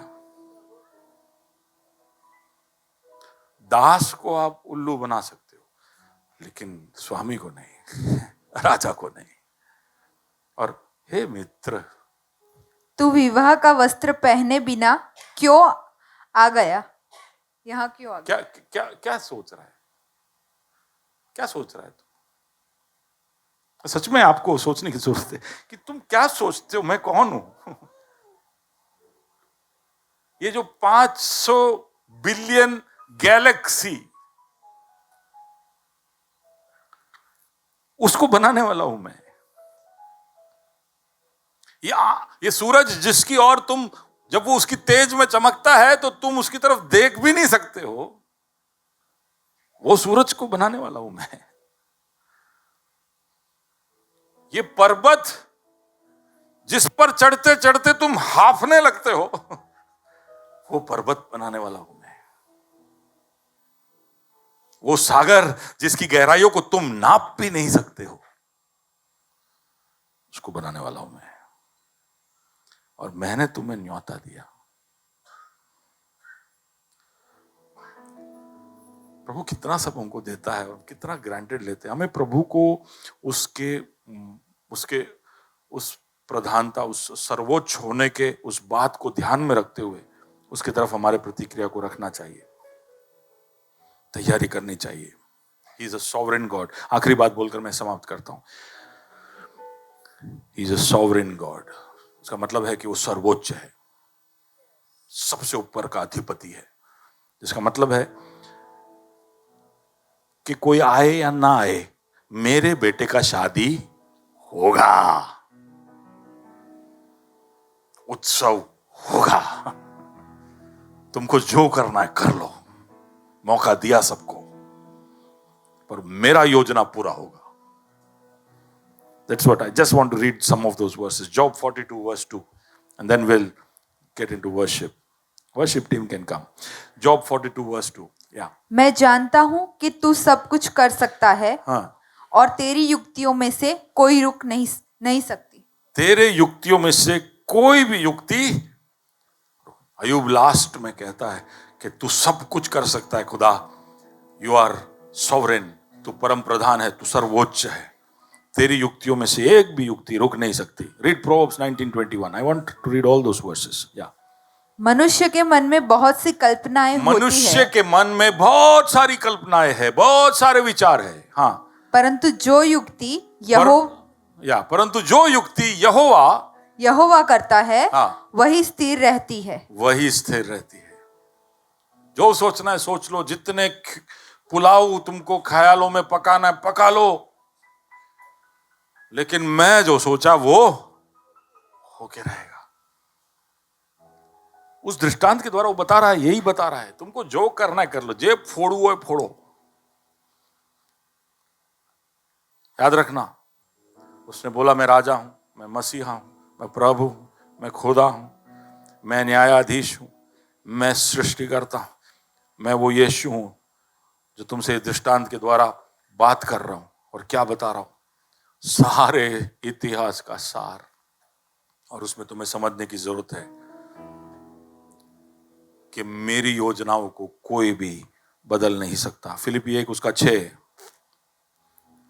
मुझे इस बात का भरोसा है कि जिसने तुम में अच्छा काम आरंभ किया है, वही उसे यीशु मसीह के दिन तक पूरा करेगा। उसने अगर हमारे जीवन में कुछ शुरू किया है तो उसको भी वो समाप्ति तक ले जा सकता है। पर उसके लिए हमको अपने आप को समर्पित करना जरूरी है। उसने हमारे लिए जो सोचा उसको पूरा कर सकता है, लेकिन हम जब तक अपने आप को उसके हवाले नहीं करेंगे तब तक नहीं। यशायाह नबी 46 उसका 9 और 10। प्राचीन काल की बातें स्मरण करो, जो आरंभ ही से है, क्योंकि परमेश्वर मैं ही हूँ, दूसरा कोई नहीं। मैं ही परमेश्वर हूँ और मेरे तुल्य कोई भी नहीं है। मैं तो अंत की बातें आदि से और प्राचीन काल से उन बातों को बताता आया हूँ। मैं अंत की बातें पहले से बताता आया हूं, मेरा कंट्रोल है। अब समझ लो, हम सब यहां पर ये स्टेज के ऊपर के एक चींटी जैसे हैं, और आप मेरे जगह पर परमेश्वर को सोच लो।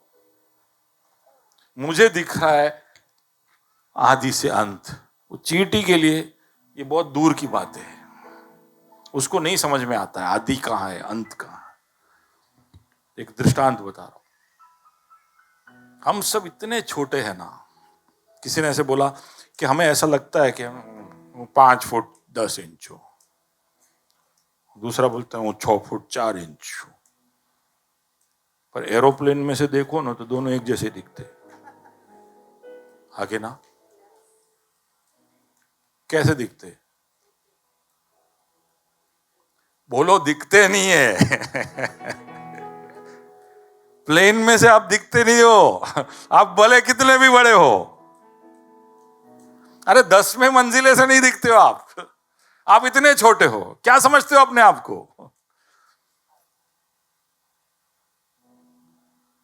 आप सोचिए, अगर चांद पे से हमको ढूंढना पड़ा तो। सूरज से अगर पृथ्वी की ओर देखे ना, तो ऐसा बोलते हैं कि सूरज से पृथ्वी की ओर देखे तो पृथ्वी एक छोटे से बिंदु जैसा दिखता है। क्या दिखता है? पृथ्वी बिंदु। और हम बिंदु पे क्या है? बाजू वाले को बोलो, हम बिंदु पे बिंदु है। और क्या अहंकार है, मेरे इरादे, मेरे सपने मालूम नहीं है मैं कौन हूं। अरे ओरखे मने खबर है હું કોણ છું? कौन छे? तुरंत बोलना बिंदु पे बिंदु। तू छोटा भाई, तू कुछ नहीं, लेकिन मैं प्राचीन काल से आदि से अंत को बताने वाला खुदा हूं। मेरी योजनाएं पूरी होगी। उसके योजना के साथ हमारी योजना को मिला देना हमारे लिए अच्छा है। उसने हम पर दया की कि हमको ये मौका दिया कि हम उसकी योजना को समझे और हमारे लाइफ को उस योजना में अलाइन कर दे। वो जिस दिशा में जा रहा है उस दिशा में अपने लाइफ को भी डाल दे। उसके विरुद्ध जाके कोई मतलब नहीं है। Psalms 115 verse 3। हमारा परमेश्वर तो स्वर्ग में है, हाँ। उसने जो चाहा वही किया है। Psalms 33 verse 11। यहोवा की युक्ति सर्वदा स्थिर रहेगी, सर्वदा स्थिर रहेगी। उसके मन की कल्पनाएं पीढ़ी से पीढ़ी तक बनी रहेगी। हमारे समय के लिए नहीं, हमारे पीढ़ियों तक भी बनी रहेगी। तो उस परमेश्वर के साथ अपने आप को मिलाए। प्रभु अपने क्रूसित होने के 2 दिन पहले बहुत दिमाग लगाकर ये दृष्टांत हम सब के लिए छोड़ कर गया है, ताकि हम इसको भूले ना, स्टोरी याद रखे और हम अपने आप को इस स्टोरी में कहां रखे हैं उसको देखे। कहे प्रभु के तेरे धार्मिकता का वस्त्र मुझे पहना। आए आंखें बंद करें। प्रभु तेरे धार्मिकता के वस्त्र तू मुझे पहना। जब तू आए तो ऐसा ना हो कि मैं तैयार नहीं हूं।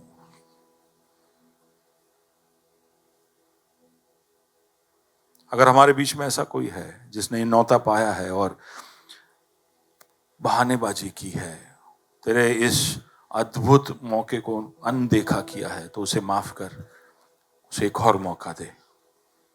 तू एक दयालु खुदा है। तू चाहता है कि हर कोई बच जाए। अगर यहां पर कोई है जिसने बार बार तेरा विरोध किया है, तेरे आत्मा को ठेस पहुंचाया है, तेरे दासों को दुख और दर्द दिया है, उनको रुलाया है, तो उन्हें भी तू माफ कर खुदा। तू एक धनी खुदा है, लेकिन तू एक दयालु खुदा है। मेहरबानी कर, यहां पर आए हुए हर व्यक्ति के हर बोझ को और दोष के भार को तू हटा। आज प्रभु जी तेरे एक स्पर्श को और तेरे एक छुवन को एक नई गहराई पर तू लेकर जा। Yes Lord.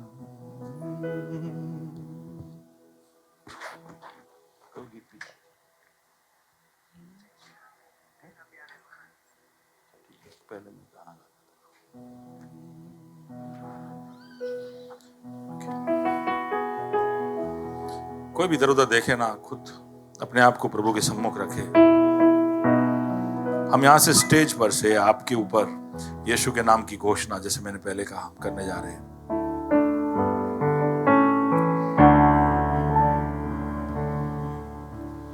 यीशु नाम की घोषणा करूं मैं, हर एक दिल और हर दिमाग पे तेरी ही हुजूरी में सुकून है, वो नाम है यीशु।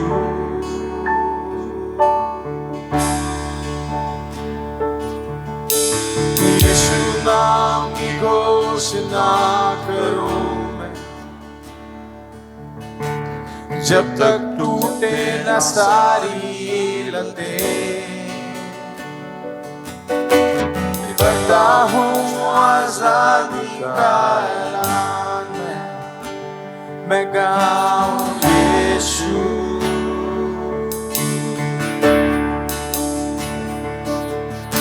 प्रभु, तेरे नाम की घोषणा यहां पर हम कर रहे हैं, हर एक दिल और हर दिमाग पे। कौन चाहता है कि आपके ऊपर यीशु के नाम की घोषणा हो? अपने स्थानों में खड़े हो जाए, खुद पर वो घोषणा करे। जब आप घोषणा कर रहे हैं तो आपके अगल बगल में जो है उनके ऊपर यीशु के नाम की घोषणा करें। वो नाम जो सामर्थी है, वो नाम जो चंगाई दे, वो नाम जिसमें जीवन है, वो प्रभु है, वो मसीहा है, वो खुदा है, वो जलनशील है, वो दयालु है, लेकिन आज वो उपलब्ध है। वो मेरा प्रेमी खुदा है जो बड़ा उदार है, वो परम प्रधान है। यीशुआ, यीशुआ, यीशुआ। करे घोषणा, यीशु नाम की घोषणा करूं मैं, हर एक दिल और हर दिमाग पे तेरी ही हुजूरी में सुकून है, वो नाम है यीशु।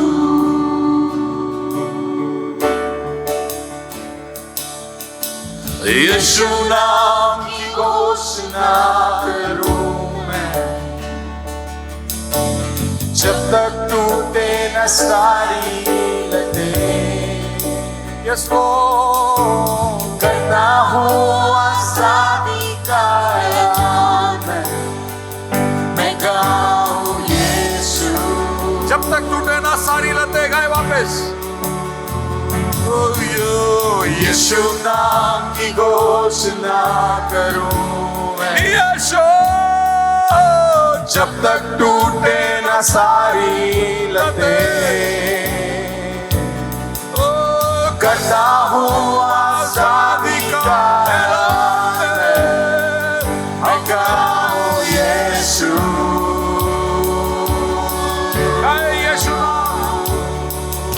यीशु नाम की घोषणा करूं मैं, यीशुआ, जब तक टूटे न सारी लतें। करता हूँ आजादी का ऐलान मैं गाऊं यीशु।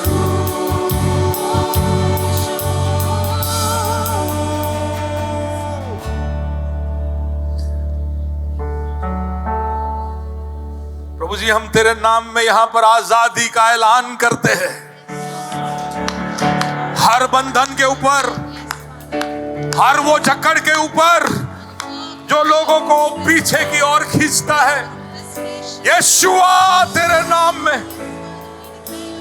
यीशु, हम तेरे प्रेम को इस जगह पर बोलते हैं। हम जब पापी ही थे, हम जब पापी ही थे, तब तूने हमारे लिए अपनी जान दी।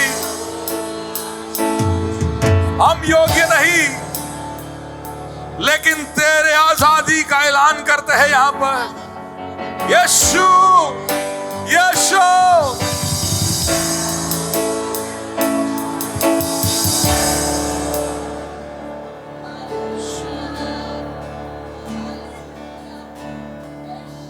मैं चाहता हूं कि आपके परेशानी को, जहां कहीं भी आपके जीवन में अभी इसी वक्त हम यहां पर जब गाना गा रहे हैं, तो आज केवल सुनकर जाने के लिए नहीं, हमारे आजादी को प्राप्त करके जाए। हम यीशु के लोग हैं, बंधन में रहने के लिए नहीं, आजाद होने के लिए उसने हमको बुलाया है।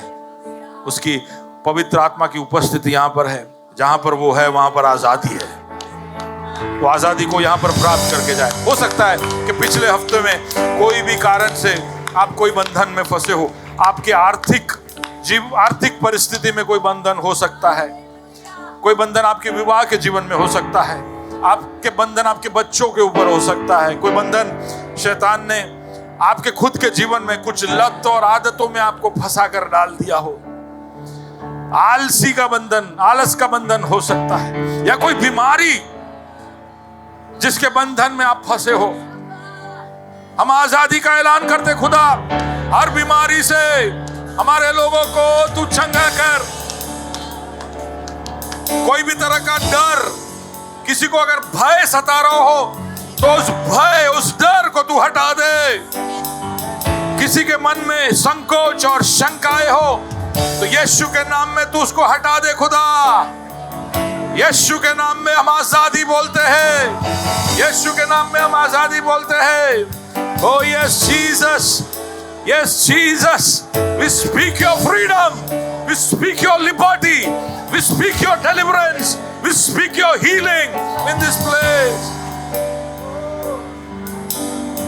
दुष्ट आत्माओं के जकड़ में या उसके दबाव में पड़े हुए लोगों को यीशु के नाम से आजाद करते हैं खुदा, यीशु के नाम से आजाद करते हैं। शराब के नशे या लत में फंसे हुए लोगों के ऊपर तेरी आजादी बोलते हैं। We speak your healing in the name of Jesus. We speak your deliverance. अंधकार के ऊपर बोलते हैं प्रभु जी, हर विरोधी पे बोलते हैं प्रभु जी, हर पर्वत के ऊपर बोलते हैं प्रभु जी, हर गलियों में बोलते हैं खुद। Oh yes, yes. यीशु नाम की घोषणा करूं मैं, जब तक टूटे न सारी लतें, जब तक टूटे न सारी लतें। क्लेम करें आपकी आजादी को।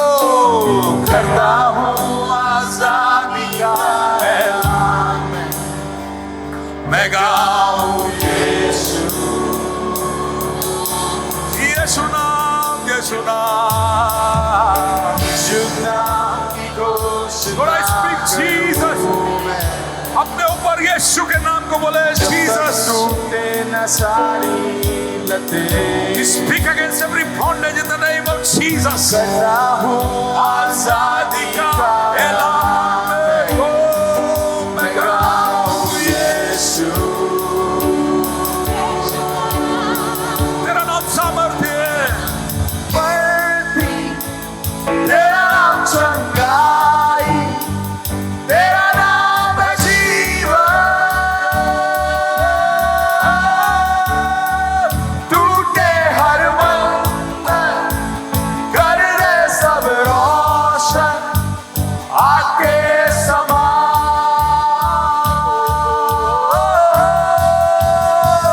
तेरा नाम सामर्थी, तेरा नाम चंगाई, तेरा नाम है जीवन।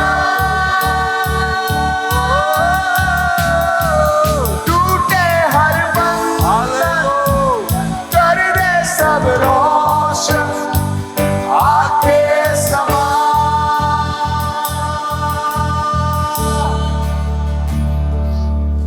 मैं चाहता हूं कि सच में आप प्रभु के हस्तक्षेप को आपके जीवन में चाहते हैं तो उधर नीचे उतर कर आए।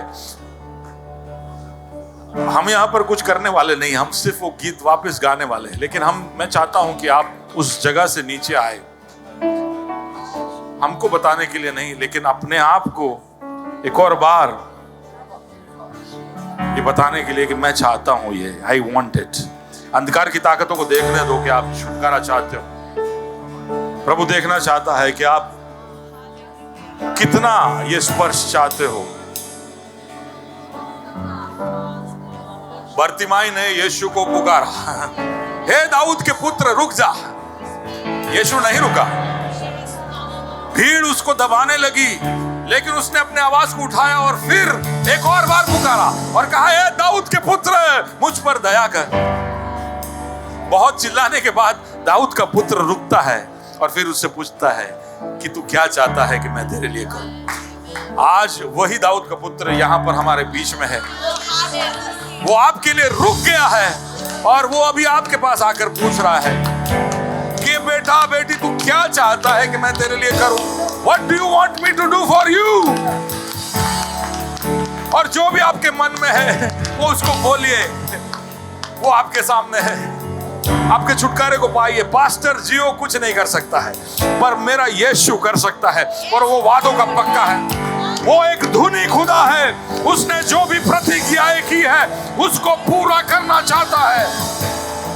उसके वचन में जो भी वादे उसने हमारे लिए रखे हैं उसको वो पूरा करेगा। उसको कहिए, प्रभु मुझ पर दया कर, मुझ पर दया कर, मुझ पर दया कर। मेरी परिस्थितियों में एक बदलाव लेकर आ, मेरा मार्गदर्शन कर। और पुकारे उस नाम यीशुआ को अपने ऊपर, अपने सीने के ऊपर हाथ रखिए, कहिए यीशु, यीशु, यीशु, यीशु। तेरा नाम सामर्थी, तेरा नाम चंगाई, तेरा नाम है जीवन। भाई अपने छुटकारे को, ओ यस लॉर्ड, हाथों को स्वर की ओर उठाए। प्रभु जी तेरे स्पर्श को हम यहाँ पर मांगते हैं। तेरा नाम सामर्थी, तेरा नाम चंगाई, तेरा नाम है जीवन। टूटे हर बंधन थला किया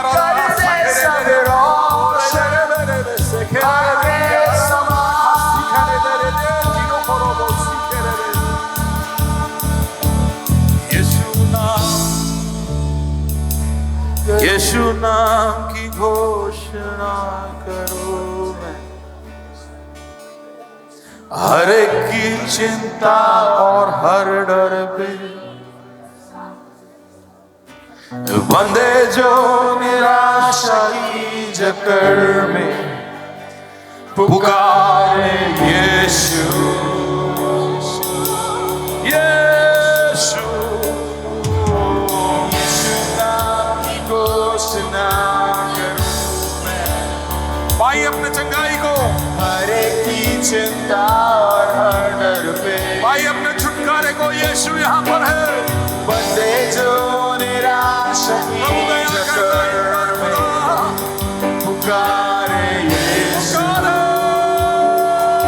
यीशु नाम, यीशु नाम, यीशु नाम की घोषणा करूं मैं। हर एक चिंता, हर एक की चिंता और हर एक डर पे,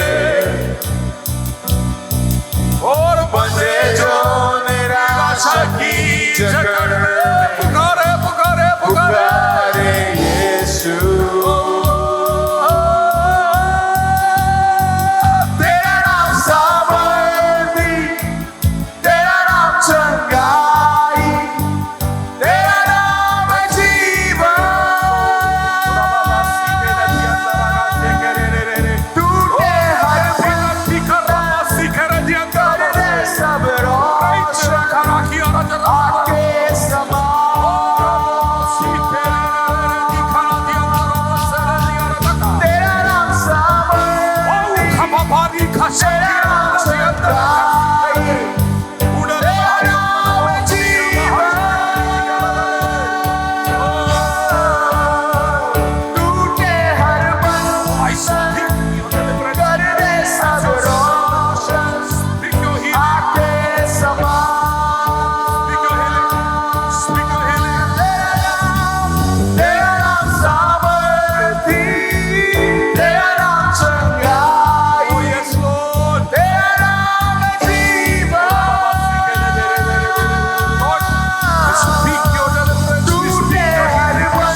यीशु गलियों में, यीशु अंधकार, मेरे हर विरोध, बोलो बोलो यीशु, यीशु पर्वतों पर, बोलो यीशु गलियों में, यीशु अंधकार, मेरे हर विरोधी पे, यीशु मेरे घर में, मैं पुकारूं पावन नाम यीशु। एक और बार पुकारे, हर पर्वत पर, हर गली पर, हर अंधकार पर, हर विरोधी पर, हमारे घर पर, हमारे हर परिस्थितियों पर। भाइयों बहनों, मैं आपके लिए अभी प्रार्थना करने नहीं आ रहा हूं, लेकिन यीशु आपके पास है। आपके उस छुटकारे को प्राप्त करिए। धोनी खुदा आपके पास है, वो विश्वास योग्य खुदा है। पुकारे उसका नाम, हर पर्वत के ऊपर, हर गली के ऊपर गाए एक और बार। ओ यीशु पर्वतों पर, यीशु गलियों में, यीशु अंधकार, मेरे हर विरोधी पे, यीशु मेरे घर में, मैं पुकारूं पावन नाम यीशु।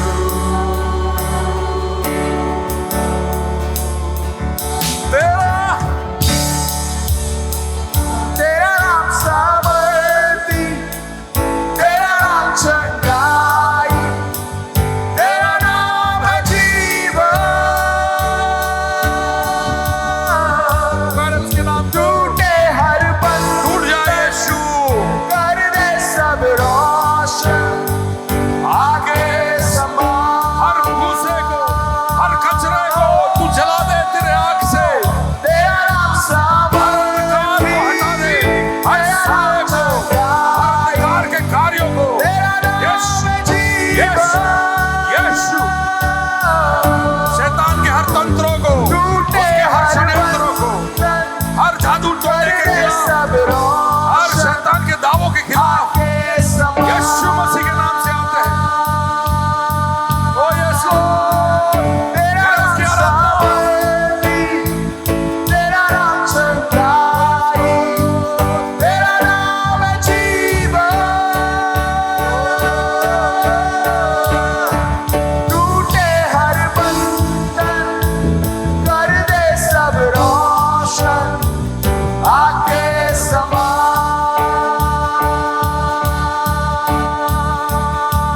ओ हालेलुया, प्रभु तेरी स्तुति हो।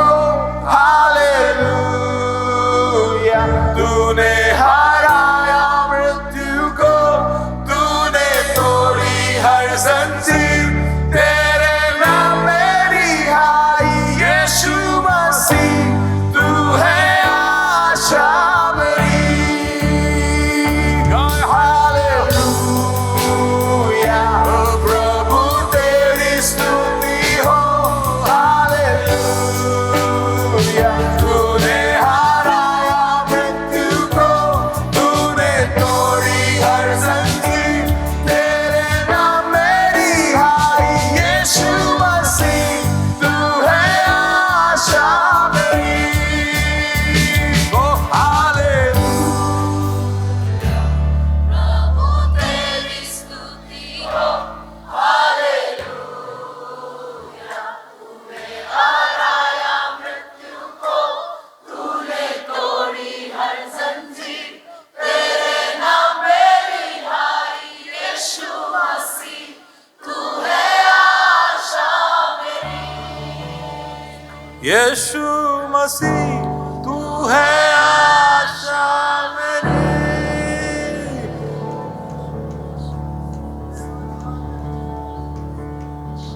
ओ यस, थैंक यू लॉर्ड।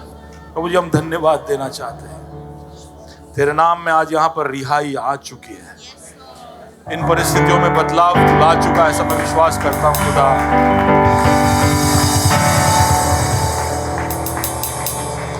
हम तेरे बुलाहट को नजरअंदाज नहीं करेंगे, हम बहानेबाजी नहीं करेंगे खुदा, हम बगावत नहीं करेंगे। प्रभु जी, हम तेरे मांग को नजरअंदाज या अनदेखा नहीं करेंगे, उसको तुच्छ नहीं जानेंगे। जैसा तू कहता है वैसे हम चलना चाहते हैं खुदा। तू कौन है हम जानते हैं, तुझसे बेहद प्यार करते हैं। हम खुश है कि तूने हमको चुना।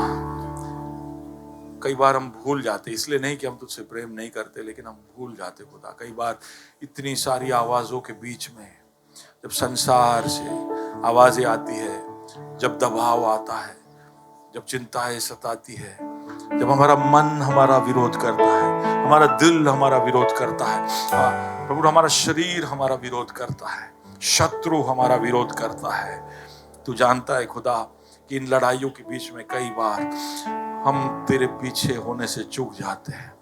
दयालु, कृपालु, अनुग्रहकारी खुदा, हम तेरे हवाले अपने आप को करते, क्योंकि हम जानते हैं कि हमको और कोई नहीं चाहिए, सिर्फ तू चाहिए।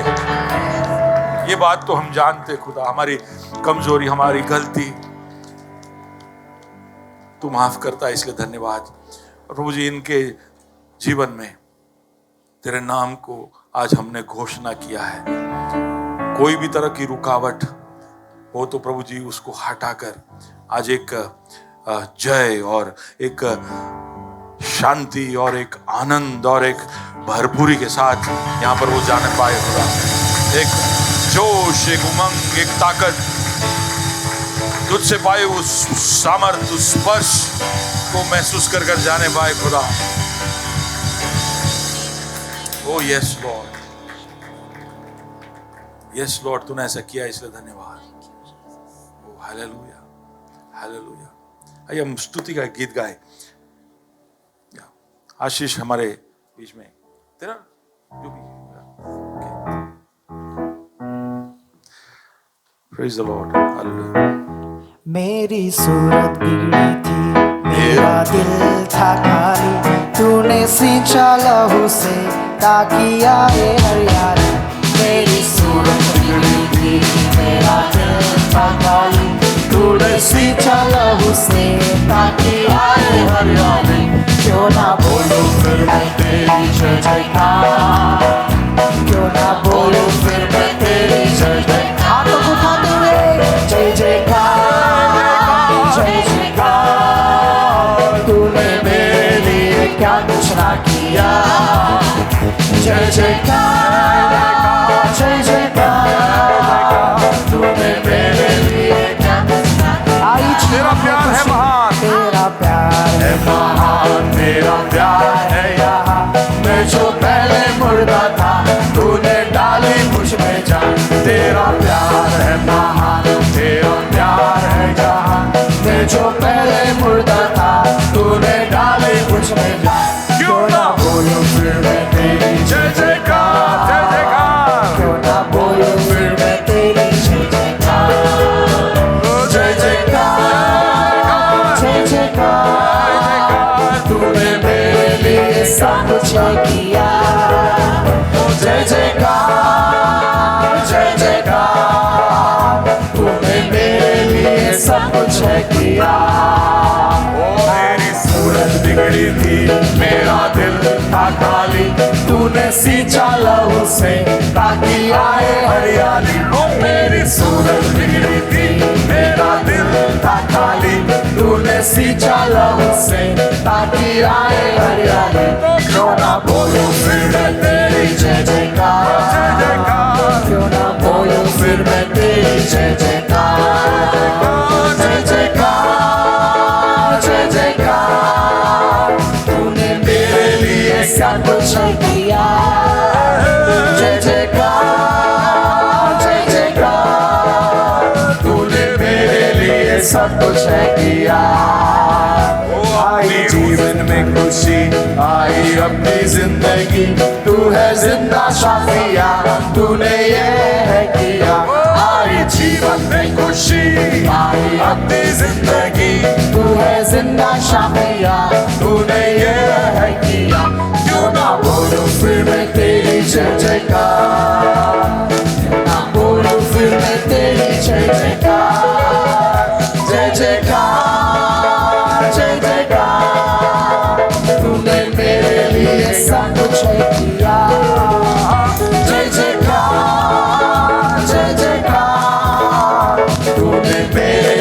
सब कुछ है किया। अपनी रूह से भर दिया, अपनी शक्ति मुझको दी, ताकि दूं मैं गवाही तेरे जी उठने की। अपनी रूह से भर दिया, अपनी शक्ति मुझको दी, ताकि दूं मैं गवाही तेरे जी उठने की। तो क्यों ना बोलूं फिर मैं तेरी जय जयकार, क्यों ना बोलूं फिर मैं तेरी जय जयकार, जय जयकार, जय जयकार। तूने मेरे लिए सब कुछ है किया। जय जयकार, जय जयकार। तूने मेरे लिए सब कुछ है किया। अपनी रूह से भर दिया, अपनी शक्ति मुझको दी, ताकि दूं मैं गवाही तेरे जी उठने की। अपनी रूह से भर दिया, अपनी शक्ति मुझको दी, ताकि दूं मैं गवाही तेरे जी उठने की। अपनी रूह से भर दिया, अपनी शक्ति मुझको दी, ताकि दूं मैं गवाही तेरे जी उठने की। अपनी रूह से भर दिया, अपनी शक्ति मुझको दी, ताकि दूं मैं गवाही तेरे जी उठने की। तो क्यों ना बोलूं फिर मैं तेरी जय जयकार, क्यों ना बोलूं फिर मैं तेरी जय जयकार, जय जयकार, जय जयकार। तूने मेरे लिए सब कुछ है किया। जय जयकार, जय जयकार। तूने मेरे लिए सब कुछ है किया। तूने मेरे लिए सब कुछ है किया। तूने मेरे लिए सब कुछ है किया।